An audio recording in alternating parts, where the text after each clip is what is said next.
If you want to lose weight or maintain ideal body weight, then should it be done with exercising more? Should it be done with eating better?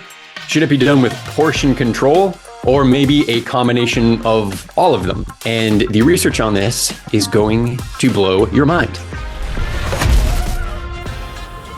Okay, I'm going to tell you about one of the pieces of research, and I'll tell you the groups, and you can kind of decide which one. So there's a control group who didn't do any change. Probably don't pick that one. Is it the exercise group who exercised 45 minutes per day? Is it the combination of portion control, keeping your diet the same, but portion control and exercising 45 minutes per day? And they did this for 6 months, by the way. Or is it a holistic dietary shift with only half of the exercise of those who did portion control and 45 minutes of exercise, or just exercise? Interesting. Let's dive into it here. So first study is a study of twins.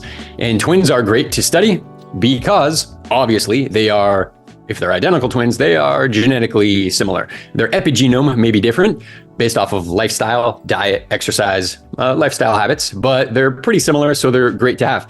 Now, in one study of twins, they found that the ones who exercised more had a longer telomere length. We're not going to go super deep into telomeres, but telomeres are basically the ends, the caps. You can sort of think of it as like your shoelace has that little cap at the end to keep it from fraying. Now the telomeres are sort of the caps at the end of your DNA, and you're born with them at the longest they'll probably ever be. And then they shorten over time until they get critically low, and the DNA is therefore exposed in the cell.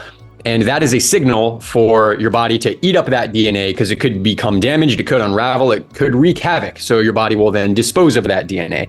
And the length of your telomeres is highly correlated with your life, how long you will live. The twins who exercised, they had a longer telomere length, and they exercised not even that much. It was 150 minutes of walking per week, which is really like 20 to 25 minutes per day. It's not that much. Hopefully you're walking at least that much.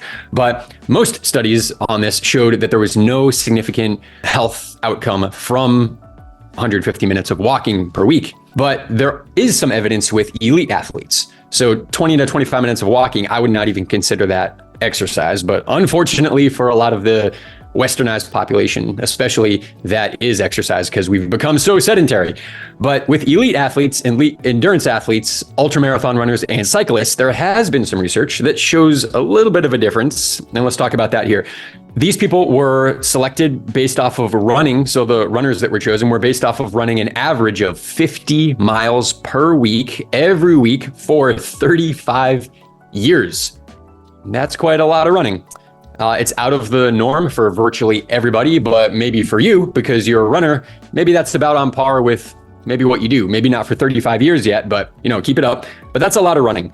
And there were 5 trials that were done on these runners, and 4 of them showed no difference in health, weight, and telomere length. But one of them did. The one that did, it showed that after 6 months of either aerobic exercise, so steady state aerobic exercise that was defined as 140 to 180 beats per minute.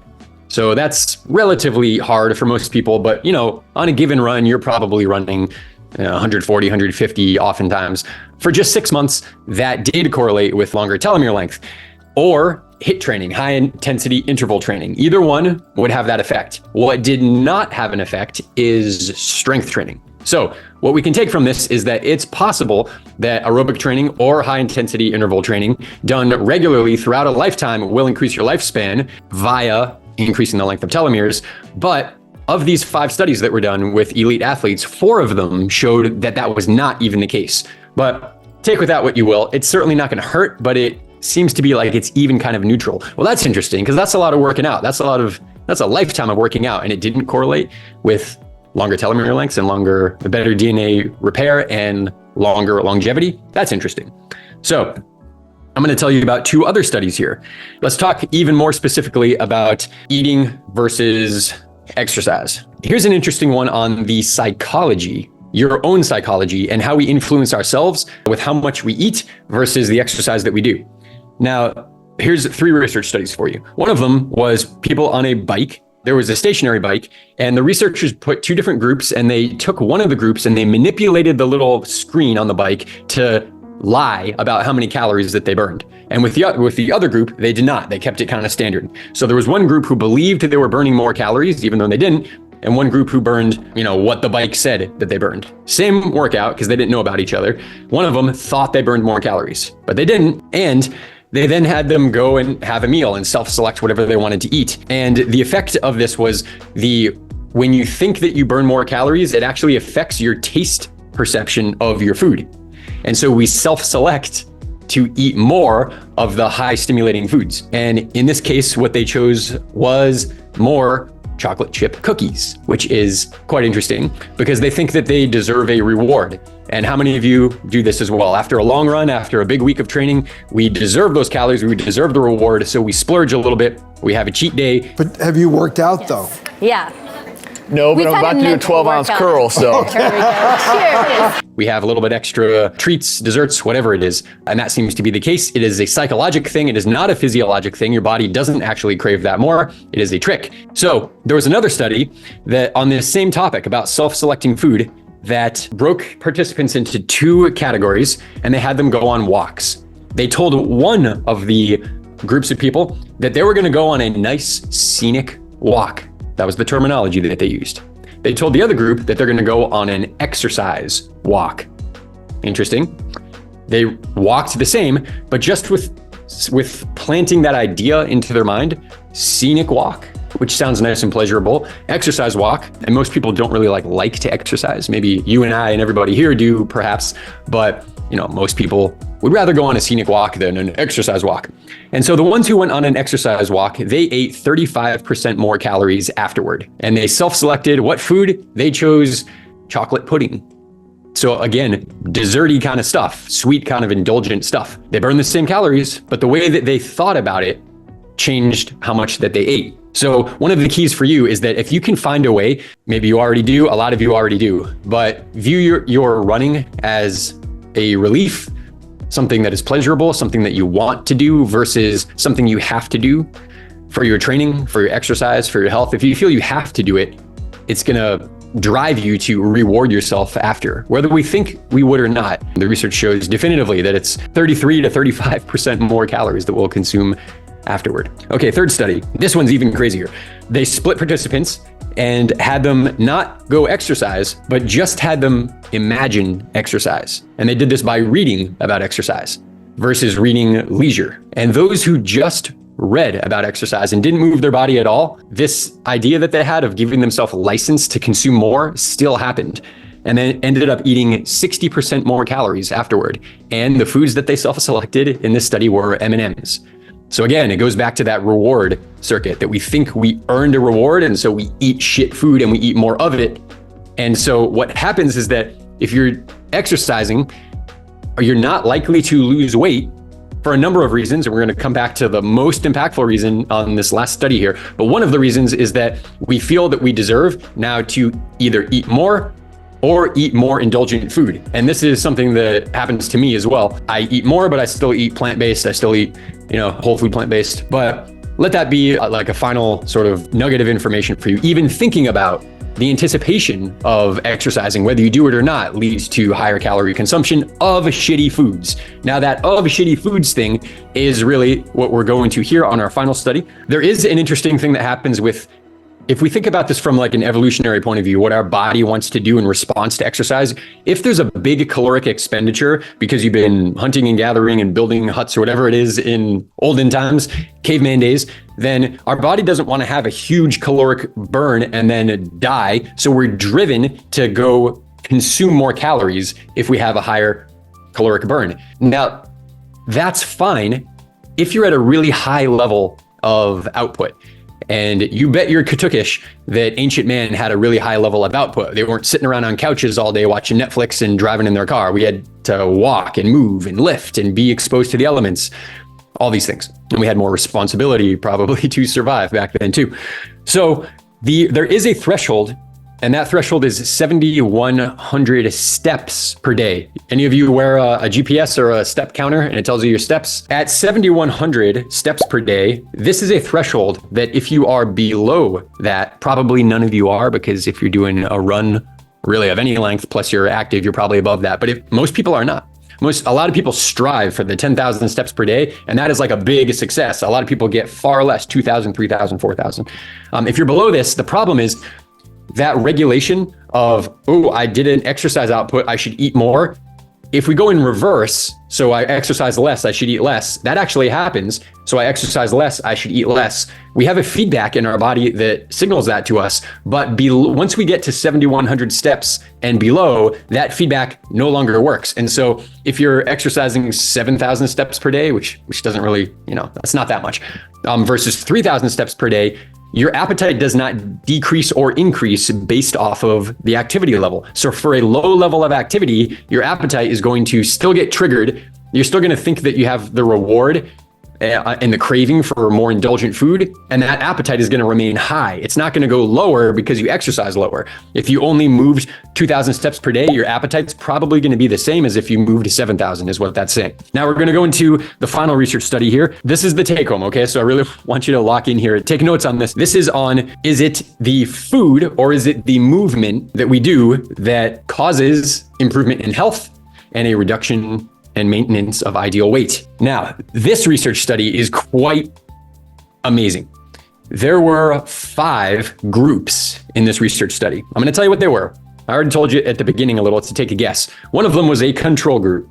The control group didn't make any change to diet or exercise. Just do what you're going to do. Second group, they exercised, and they exercised intensely. It was high intensity that was defined 140 to 180 beats per minute for 45 minutes per day, every single day. Now, this is what most people do to lose weight. New Year's comes along and people join the gym and they think they're going to exercise, right? And 45 minutes a day, every day of intense working out, you think would have an impact. Okay, so this was one of the groups. Another group, they did a combination of portion control, so reducing caloric intake, eating the same foods that they normally do, but less of them, and exercising 45 minutes a day.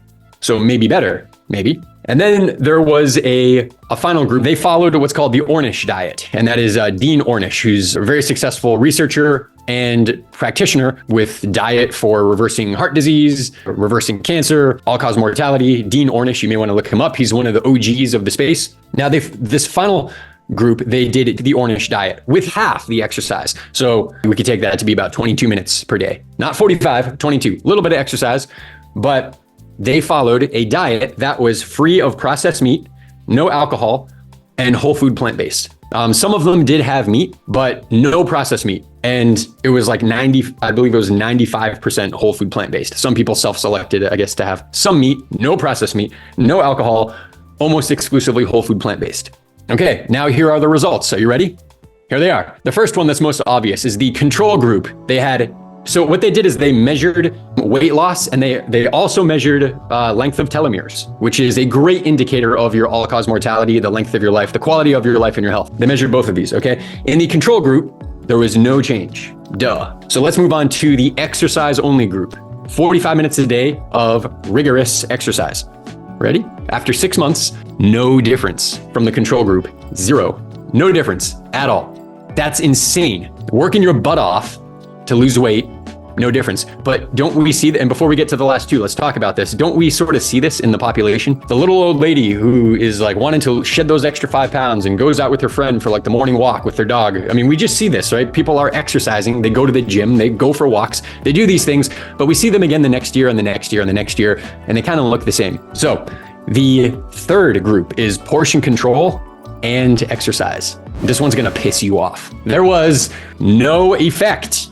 Overestimation of the capacity of exercise to burn off extra calories. I mean, a slice of pizza has about 300 calories. That converts into an hour of brisk walking per slice, an hour a slice. How many kids are jogging 2 hours a day to burn off their Happy Meals? Who's got time to climb 50 flights of stairs to take care of the calories in just one Oreo cookie? What can I say? No effect. Now, if you portion control and exercise for a short time, there may be an effect. This was a follow-up at 6 months. No effect. Now, why could that be? Well, we already talked about some of the other research that shows when you exercise, you give yourself license to eat more and to eat shitty foods. So it negates the benefit of the exercise that you're doing.